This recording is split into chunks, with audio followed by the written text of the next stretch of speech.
Hello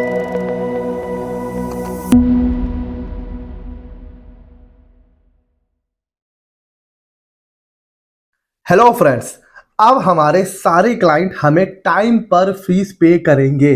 friends, एक GST practitioner, tax consultant, इनकी life में कोई एक गम, एक दर्द नहीं होता है। पहले तो क्लाइंट बनाइए और फिर उन क्लाइंट से फीस रिकवर करना, ये भी अपने आप में एक बहुत बड़ा टास्क होता है। जो लोग प्रैक्टिस कर रहे हैं वो मेरे साथ एग्री करेंगे कि क्लाइंट से टाइमली फीस लेना एक बहुत बड़ी टेढ़ी खीर हो जाती है। लेकिन एक ऐसा चेंज हुआ है, उस चेंज के बाद हमें हमारे जो क्लाइंट्स हैं या जो भी क्रेडिटर्स हैं उनसे टाइमली हमें पैसा मिला करेगा। हम अपने पॉइंट ऑफ व्यू से भी डिस्कस करेंगे एंड नॉर्मल जो क्रेडिटर्स होते हैं उनके पॉइंट ऑफ व्यू से डिस्कस करेंगे कि सेक्शन 43B में क्या चेंज हुआ है जिसके बाद सभी को उनका पैसा टाइमली मिलने लगेगा। सबसे पहले हम समझेंगे कि सेक्शन 43B होता क्या है। इनकम टैक्स का सेक्शन है, ये हमने इनकम टैक्स कोर्स में भी डिस्कस किया हुआ है।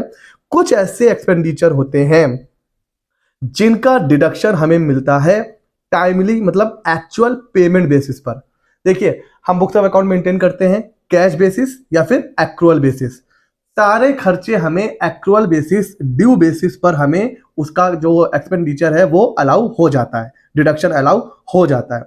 लेकिन सेक्शन 43B ये एक एक्सेप्शन है। ये कहता है कि मेरे में, मतलब सेक्शन 43B कहता है कि मेरे अंदर जो जो खर्चे हैं, जो जो एक्सपेंडिचर हैं, वो मैं तभी अलाउ करूंगा जब आप उसका एक्चुअल पेमेंट करेंगे। ड्यू बेसिस पे नहीं, एक्चुअल पेमेंट करिए और डिडक्शन क्लेम कर लीजिए। वो खर्चे कौन कौन से होते हैं सर? बहुत लंबी लिस्ट है, मैंने शॉर्ट करके आपको बता दिया है जो जो मेन चीजें हैं। कोई टैक्स है, ड्यूटी है, सेस है, कोई फीस पे करना है किसी लॉ में जिनका हमें डिडक्शन मिल जाता है, वो हो गया। पीएफ ईएसआई का कंट्रीब्यूशन जो एम्प्लॉयर करते हैं वो हो गया। एम्प्लॉय को बोनस कमीशन वगैरह पे करते हैं वो हो गया। बैंक वगैरह से या कहीं से हमने लोन ले रखा है उसका इंटरेस्ट हम लोग पे करते हैं, उसका भी खर्चा क्लेम करते हैं, वो हो गया। इंडियन रेलवे को कुछ पेमेंट करता है, वो हो गया। और इसी तरह के कुछ और दो चार छोटे मोटे खर्चे हैं। ये खर्चे आपको तभी अलाउड होते हैं जब आप इसको एक्चुअली में पे करते हैं ड्यू डेट से पहले, तभी आपको प्रॉफिट एंड लॉस में इसका डिडक्शन मिलता है, वरना वो डिसअलाउ हो जाता है और आपका प्रॉफिट बढ़ जाता है और आपका टैक्स पेबल भी आ जाता है। इसी में एक और नई चीज ऐड हो गई है लिस्ट में, वो ये है payment to creditors under MSME. अब से आपने किसी से कोई गुड्स परचेज करा, सर्विस परचेज करा और वो जो आपका क्रेडिटर है वो एमएसएमई में रजिस्टर्ड है, तो बस अब आप उसका पेमेंट रोक नहीं सकते हैं। क्लाइंट आपका पेमेंट रोक नहीं सकता है, क्योंकि अब इसमें यह कहा गया है जब आप 43B क्या कहता है, जब तक आप एक्चुअल पेमेंट नहीं करोगे तब तक तो हम उसको जो है अलाउ करेंगे नहीं। अब इस पेमेंट टू क्रेडिटर्स को 43B में ऐड कर दिया गया है। इट मींस अब जब आपके बुक्स ऑफ अकाउंट बनेंगे, जब ऑडिटर आपके बुक्स ऑफ अकाउंट चेक करेगा, जब आप आईटीआर फाइल कर दोगे और जब डिपार्टमेंट चेक करेगा, तो वो सबसे पहले चेक करेगा वो कौन कौन से क्रेडिटर्स हैं जिनका पेमेंट आपने विद इन ड्यू डेट कर दिया है। अगर एक्चुअल पेमेंट हो गया है तब तो आपको अलाउड हो जाएगा, वरना भैया आपके ऊपर लग सकती है हैवी पेनाल्टी एंड इंटरेस्ट। अच्छा, ड्यू डेट मतलब क्या होती है? देखिए, जब भी इनवॉइस आपके कस्टमर, आपके क्लाइंट ने आपको दिया या आपने किसी को दिया, तो भाई पेमेंट करना है विद इन 45 डेज।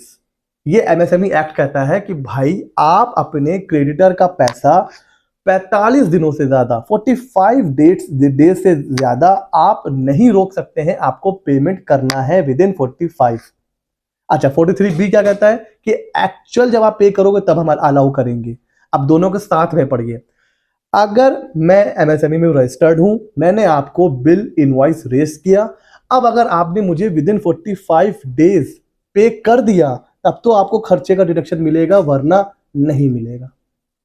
तो है ना अच्छी बात। अच्छा सर, ये तो तब है लाइफ टाइम लिमिट 45 जब दोनों पार्टी के बीच में एग्रीमेंट होता है, तब ड्यू डेट है 45 डेज। लेकिन अगर बायर और सेलर के बीच में कोई एग्रीमेंट नहीं है तो फिर भैया विद इन 15 डेज, सिर्फ 15 दिनों के अंदर अंदर आपको अपने एमएसएमई क्रेडिटर्स को पैसा पे करना है। 15 दिन से ज्यादा आप पैसा रोक नहीं सकते।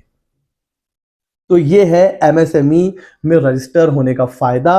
अगर आप नॉर्मल ट्रेडर्स हैं, टैक्स पेयर हैं, अपने आप को एमएसएमई में रजिस्टर कराइए। अगर आप टैक्स प्रैक्टिशनर हैं, जीएसटी प्रैक्टिशनर हैं, टैक्स कंसल्टेंट हैं, अपने आप को एमएसएमई में रजिस्टर कराइए। क्यों? जब आप इनवॉइस इशू करेंगे उस पर मेंशन करिए कि I am registered under MSME, और अपने क्लाइंट को, अपने कस्टमर को बताइए कि आप मेरा पैसा 45 डेज अगर एग्रीमेंट है, और एग्रीमेंट नहीं है तो 15 डेज से ज्यादा आप मेरा पैसा रोक नहीं सकते, आपके ऊपर पेनाल्टी आ सकती है। ठीक है सर। अगर आपने ड्यू डेट के बाद पे करा, 45 डेज चले गए, या फिर अगर 15 दिन का टाइम है तो 15 दिन बीत गए, अब अगर आप पे करेंगे तो आपका जो एक्सपेंडिचर है वो उस साल में डिसअलाउ हो जाएगा, फिर अगले साल में आप क्लेम कर पाएंगे।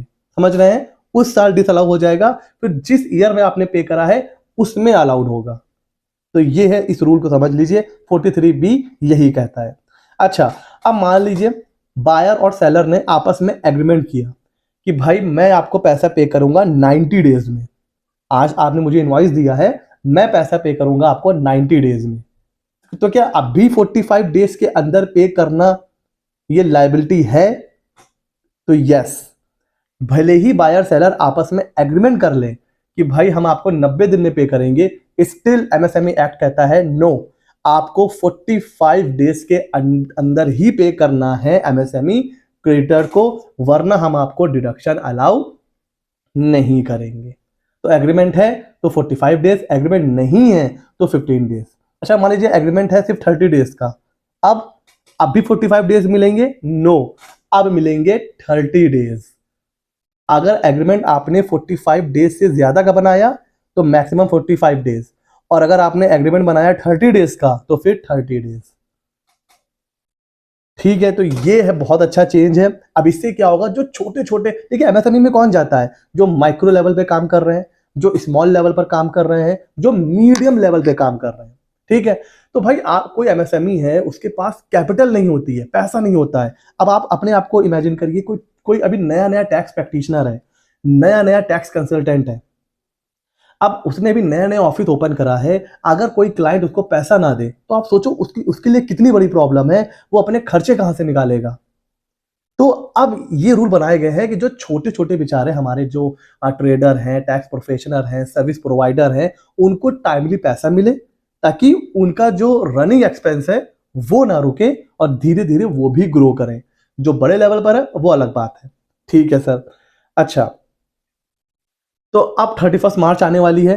31 मार्च से पहले पहले आप अपने क्लाइंट्स, अपने जितने भी आपके बुक्स ऑफ अकाउंट आप फाइनलाइज कर रहे हो, इस चीज को जरूर चेक करिए, क्योंकि अब ऑडिटर आपके पास आएगा और सबसे पहले क्या चेक करेगा कि भाई आपने अपने क्रेडिटर्स को विद इन 45 डेज पेमेंट करा है या नहीं किया है। अच्छा, आप अपने कस्टमर से जो इनवॉइस लेंगे, अगर उस पर उसने एमएसएमई मेंशन नहीं किया है तो आप उसको रिमाइंडर मतलब दे सकते हैं कि सर आप एमएसएमई में हैं या नहीं है। अगर उसने कहा कि मैं नहीं हूं, तब कोई टेंशन नहीं है, तब आप उसको आराम से पे करिए, 1 महीना, 2 महीना, 3 महीना, जितना भी एग्रीमेंट है। ठीक है, तो ये चीज वो इनवॉइस पे मेंशन करेगा। ठीक हो गया जी। तो आई होप ये एक नया चेंज आया था, एंड ये काफी बेनिफिशियल है जो छोटे छोटे लेवल पर काम कर रहे हैं, छोटे टैक्स प्रैक्टिशनर हैं, छोटे ट्रेडर्स हैं, सर्विस प्रोवाइडर हैं, उनके लिए एक बहुत ही अच्छा चेंज है। और इस बार हमें जब अकाउंट हम फाइनलाइज करेंगे तो ये चीज हमें ध्यान में रखना है। ऐसे ही मजेदार